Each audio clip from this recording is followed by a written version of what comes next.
ঈদ মানে আনন্দ, ঈদ মানে খুশি, ঈদ মানে সবার সাথে আড্ডা দেওয়া এবং মজার মজার খাওয়া দাওয়া করা। সবাইকে ঈদ মোবারক। তো আমার বাসায় ঈদের দিন রান্নাবান্না শুরু হয়ে গেছে। আমি প্রথমে ডেজার্ট আইটেমগুলো করে নিচ্ছি। আর সবচেয়ে বড় কথা হচ্ছে আমার অনেকগুলো দাওয়াত আছে। তো তারপরেও কিছু কিছু রান্না করছি আমাদের জন্য, কারণ আমার বাসায় রান্না হবে না এটা হতেই পারে না। আর কিছু কিছু গেস্ট, আমার একটা বান্ধবী আসার কথা, ফাইয়াজ একটা ফ্রেন্ড আসার কথা, তো এই জন্য টুকিটাকি করে রান্না করে নিচ্ছি। আসলে সবাই একটু বিজি থাকে, আর আমরা কিন্তু সৌদি আরবের সাথে ঈদ করি, এটা যারা জানেন তো জানেনই।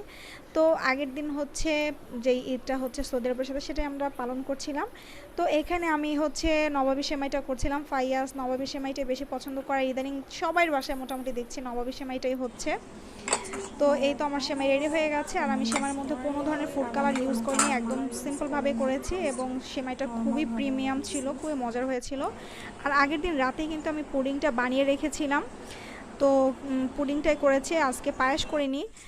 আর এইখানে হচ্ছে ফায়াজ কিছু ড্রামস্টিক নিয়ে এসেছিলো রোস্ট করার জন্য। তো এখান থেকে আমি হচ্ছে রসুন, আদা বাটা, লবণ দিয়ে মেখে তারপরে হচ্ছে ফ্রাই করে নিচ্ছি রোস্টটা রান্নার জন্য। তো প্রথম ব্যাস এখানে ভাজা হচ্ছে, কমই করেছি কারণ ফ্রিজে থাকলে সব খাবার নষ্ট হয়, যেহেতু বাসায় থাকবো না আমি। আর রাতে আবার আমার শাশুড়ির ওখানে ঈদ হবে, সো ওখানে যাব। এটা শুধু দুপুরের জন্যই করা। আর যেহেতু রোজার পরে এরকম কিছু খাওয়াও যায় না, মানে 30টা রোজার পরে খাওয়ার কোনো রুচি থাকে না। পরের দিন থেকে আবার ঈদ। আমার পোলাওটাও মাসাল্লাহ খুবই সুন্দর হয়েছিল। আর এখানে আমি কিছু কাবাব ভেজে নিয়েছিলাম, আমরা যেহেতু এখানে দুপুরে খাবো, আর বাংলাদেশের সবাই তো রোজা আজকে। তো সন্ধ্যার পরে হয়তো বা কেউ কেউ আসবে, আর আমাদের পরে আমি ভেজে দিব যারা যারা আসবে কাবাবগুলো। তো এখানে বিফ নিয়েছিলাম আর আমাদের খাওয়ার জন্য রেডি করে নিয়েছিলাম। আমরা একসাথে খেতে পছন্দ করি, আর যেহেতু ঈদের দিন একসাথে খাওয়াই ভালো। আর একসাথে না খেলে আমার কাছে মজাই লাগে না, মানে ঈদ ছাড়াও একসাথে খেতেই আমার একটু বেশি ভালো লাগে। তো একসাথে বসে আমরা খাওয়া দাওয়া করি। তো বিকেলবেলা আমরা আবার বের হয়ে গিয়েছি, আমরা এখন আমার শাশুড়ির সাথে দেখা করতে যাচ্ছি ফারাজের দাদুর বাসায়। তো এখানে আম্মা সব কিছু খাবার রেডি করে রেখেছিল, খুবই ভালো লাগছিল।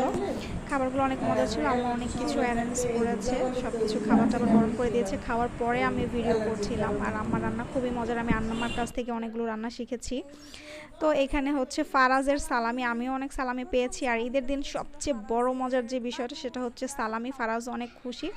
তো ফারাজের দাদু, নানু সবাই সালামি এখানে আমি দেখাচ্ছি। এই ক্লিপটা আমি নিয়েছিলাম আমাদের বাসায় আসার পরে, মানে আমি কিন্তু অনেক কিছু ছেড়ে ছেড়ে মানে এত কিছু করেছি, সব কিছু দেখা যাচ্ছে যে খুব গুছায় ভিডিও করতে পারি নাই। এখানে অনেকেই ফারাজকে সালামি দিয়েছিল, আর কিছু সালামি মায়েরা গায়েব করবে, এটাই স্বাভাবিক, আমিও সেটাই করে ফেলেছিলাম। তো এখানে মেহেন্দিটা কেমন হয়েছে অবশ্যই বলবেন, ভিডিওটা কেমন হয়েছে অবশ্যই বলবেন। আর শর্ট ভিডিওতে আমি অনেক কিছু টুকটাক করে শেয়ার করব। আসসালামু আলাইকুম।